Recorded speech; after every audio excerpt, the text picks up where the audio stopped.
Hello and welcome to another little vlog that I decided to do, and this one's going to be a little bit jarring for some people that know me, because everyone knows me as the tank guy on Tabletop and whatnot, you know, big tanks and guns and all that sort of stuff. But what this vlog is going to be about is something historical meeting something different, you know, meeting a bit more sort of steampunk sci-fi kind of thing. If I'm ever asked what period of history or what particular historical event was my first in, the first time where I looked at something and went, I need to know more about that, it's not World War II. I kind of grew up with World War II. We have our vehicles and our collection of medals and this, that and the other. So it was always a bit of a constant. It never really grabbed me by the collar and said, you want to jump in on this. It was always kind of there. But the first thing I really took to heart was the Titanic. Obviously we know the story of the Titanic. On April 14th it hits an iceberg and it sinks on its maiden voyage as well, which is really probably what sealed it in history as well, particularly maritime history.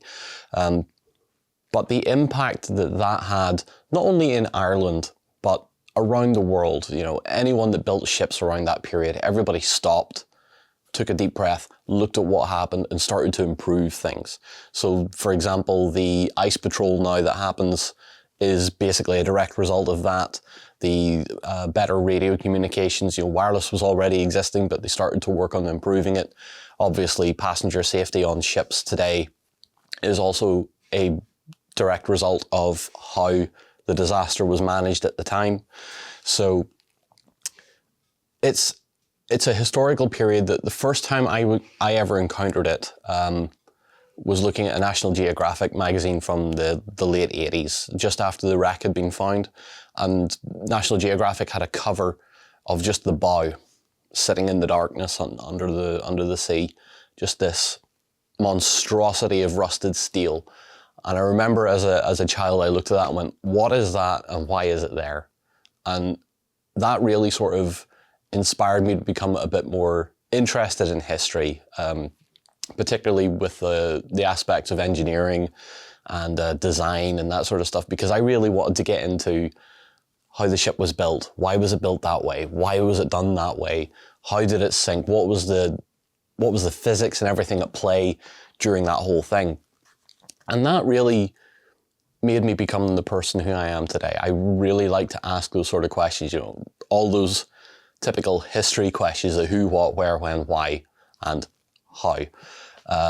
You see that a lot in anything you touch historical, which is brilliant, that you can boil major, big, earth-shattering events down into these simple questions that then can bring you into different rabbit holes of, well, the wherefore and the why and all this sort of stuff, and who was involved and why were they involved and all that sort of stuff.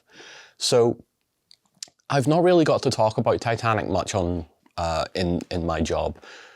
And that's basically because Titanic as a subject doesn't necessarily translate well into the gaming space.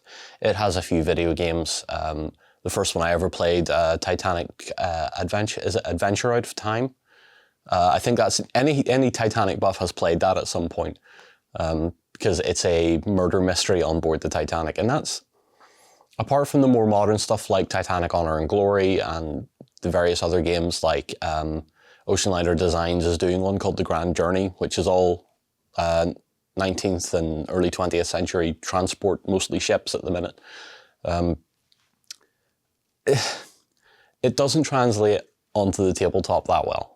So I finally now have an opportunity to talk about it, because it's a really great subject, a really fascinating subject, and we are 50 miles away from Titanic Belfast. We're 50 miles away from the shipyards that built the ship, and her sisters, and the slipways and all that sort of stuff is all there. And I've had a couple of trips to Titanic Belfast in my time, loved it every time. But Dystopian Wars recently brought out a new 2-player starter set, and it is called Fortune and Glory. I had to look at the book. And Fortune and Glory brought something to my attention that really got my brain going, because they brought out a merchant ship, or a merchant sprue, of different sort of, not necessarily military ships, but stuff that could play a part in the game. And they obviously wanted to do something fun, and they made two classes of ships called the Olympian, I think. The Olympian and the Titan, if I can remember right. It's all in here somewhere. I'll just... the Olympia and the Titan. 4 funnel ships. Now, they can be built as freighters, or they can be built as like oil carriers and that sort of stuff.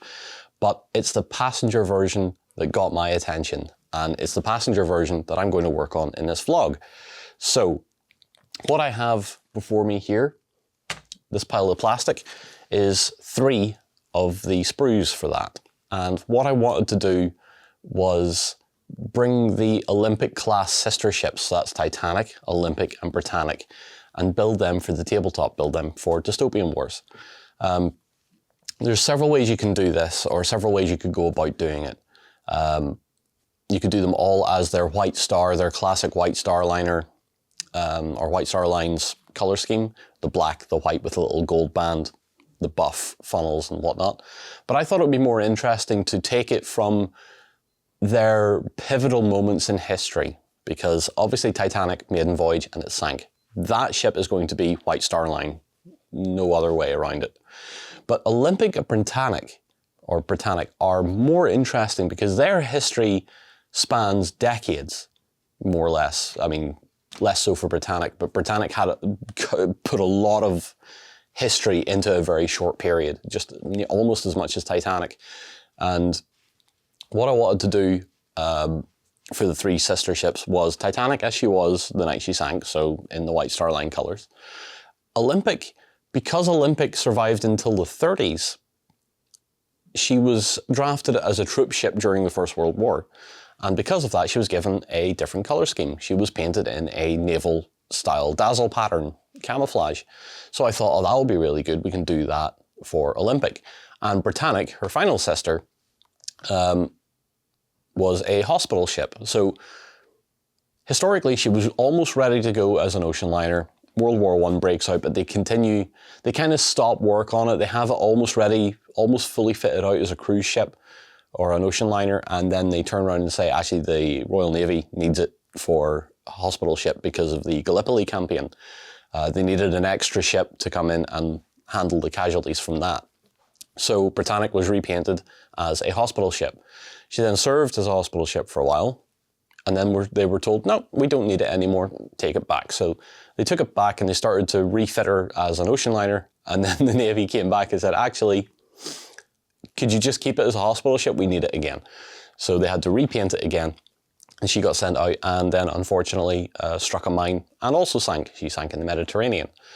And I wanted to do the 3 ships as that because it's going to look different. The models are more or less going to be done the same. I think I might do something for the Britannic model because Britannic, being the final of the 3 ships built, took the lessons from Titanic and changed things. So she was actually a meter wider. She had big electrically driven cranes to move lifeboats and stuff off.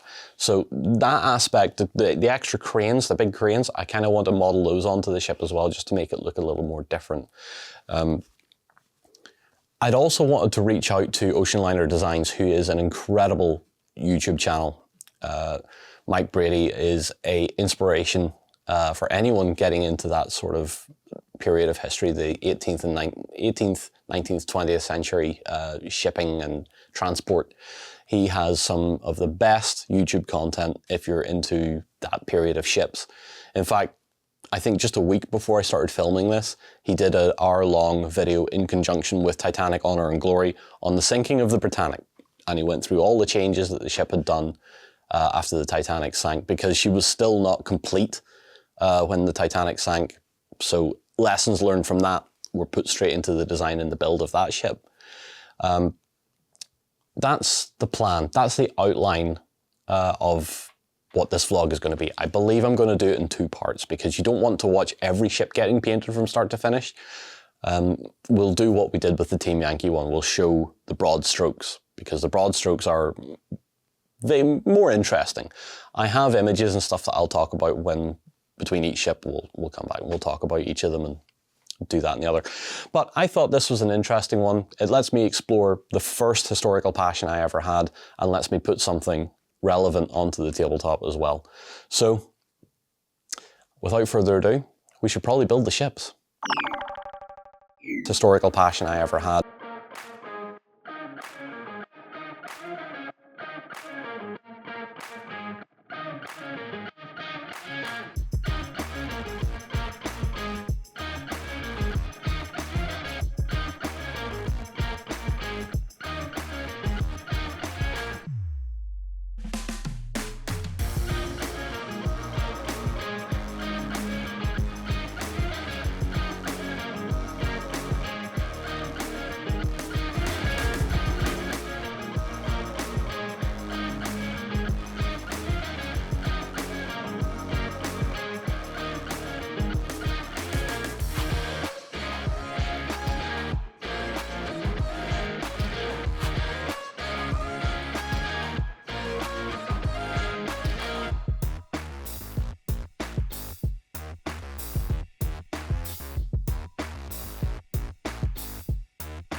So I'm at a point where I'm at a little bit of a crossroads here. What I'm looking at here at the minute is 2 of the ships are complete and we're starting on our 3rd. So obviously we'll go through it now. So the one at the back here is going to be our Titanic. I'll move these a bit further into the shot. So this one's going to be our Titanic. This is our baseline Titan passenger liner. What I've done is remove the deck gun because I want it to look a little bit more civilian, but for game purposes it may as well be the same as the second ship. So our second ship is going to be the Olympic, and this is going to be the Olympic as a troop ship, and I thought the deck gun made a little bit more sense to be on deck for that. So again, 2 straight builds, nothing fancy. Starting on the 3rd ship, which is going to be Britannic. Because Britannic is a hospital ship, again, the deck gun is now gone, but there's also other modifications I want to do to the model to make it look a little bit more like Britannic and a little bit more sense in the idea of being a hospital ship. So the first thing I want to do is look at some of these little grabby claw pieces that come in the kit. They're for the freighter, or they're for the freight carrying version. I want to use these because when Britannic was being finished off, they had big extra gantry cranes, electrically powered gantry cranes on the boat deck. Now, the kit tells you that these parts slot into these little double holes here, which is fine, but I don't want to do that because on Britannic I want this line of portholes to represent green lights. So Britannic was lit up at night with green lights along the side. I want those to be that. So this piece is going to have to go up onto this little piece of deck. So we're going to have to scrape away that detail there and make that crane fit a bit more comfortably on there. So we're probably going to do maybe one here and then one on the front, just to change the profile a little bit. Now, the other thing I want to do is, again, going through the 3 ships, we have these domes on the back. I'm considering these to be like some big fancy hallway or hall of some sort, or, you know, open space. So on Titanic, that's fine. On Olympic, it's going to change based on how we paint it. So it's going to be blacked out or whatever. You know, if it's glass, it's going to be blacked out. On Britannic, however, and we'll bring this piece in, I don't want it to be there at all. I want the ship to look like it's been a bit more heavily modified to suit its purpose. And I was stuck with this. I was going to cut it off and then just cover it with something and just have like a big vent, because there's big circular vent pieces on the sprues here. In fact, down here, these pieces would have fitted quite well over it. Just something to change the profile. And then Justin came to me and I was like, look, it's a hospital ship. What can you think of? And he said, well, let's make a helipad or a landing pad on the back to take small aircraft carrying wounded. And I was like, that is absolutely brilliant. The only issue with that, this piece is hollow. So whatever we do, we have to cut this away and then fill it with something. But we're in luck, because if you're a Flames of War player, you'll know what this is.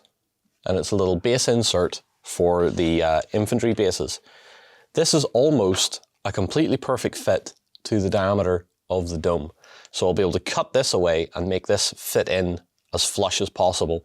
The other advantage to this is it has a little bit of a texture on it, and it'll look a little bit like a tarmac or a ready-made surface to land on. So we can get a nice big H on there when we come to paint it and whatnot. But that is the modifications I want to make to the third ship to make it look a bit more like Britannic, a bit more of like the final sister to have been built and modified to certain purposes. Now, the reason I'm doing this again as well, on the back deck of Britannic, they built a morgue.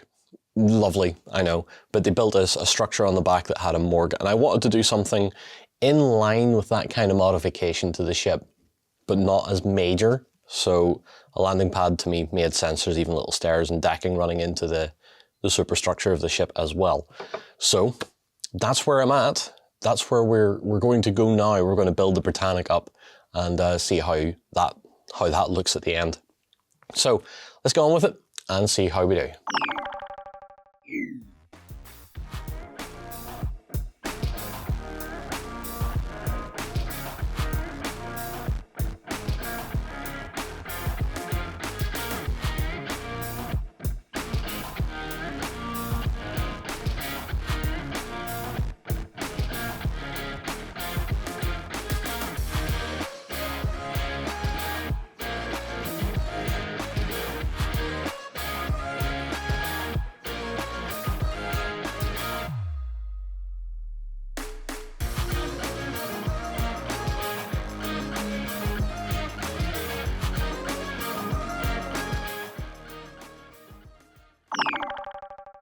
So here we have all three sisters built and ready for painting. I have to admit, Britannic did turn out quite nice. I like the flat difference on the back here, and the little cranes just add a little something extra. And the important thing was keeping the silhouette the same, but making them stand out a little bit more. So Olympic obviously has her deck gun, Titanic is as basic as she can be, and Britannic, with a few modifications, you know, she's the last sister that was built. She has her modifications on with her deck cranes, which, you know, in reality are the big electric davits. I can't remember the name of them. Yeah, I can't remember the name of them. And then the dome of the big hallway or whatever removed to put a helipad or whatever on the back. So we're going to be going on to painting next, but that'll be in part 2. I don't want to dwell too long on the painting process. I just want to show you the broad strokes of how things are done. A bit like the Team Yankee project. We'll show you the steps being done, but we don't need to go into a huge amount of detail. It really is just picking colours and weathering wherever we can. I know there's going to be some ability to weather Olympic and Britannic. Maybe we'll keep Titanic a little bit cleaner, but you guys can let me know in the comments if you want clean throughout or a couple of them weathered. Let me know what you think. I think the two that are serving in the military deserve to have a bit more weathering about them. You guys can talk to me about that in the comments. But these are 3 very charming looking ships. This is a lovely little kit to put together. A little bit parts heavy in places, but I understand why. Like, there's nothing there that seems superfluous. But anyway, for now, thank you so much for watching. Leave your comments down below. And until next time, stay safe, take care, and see you again very soon.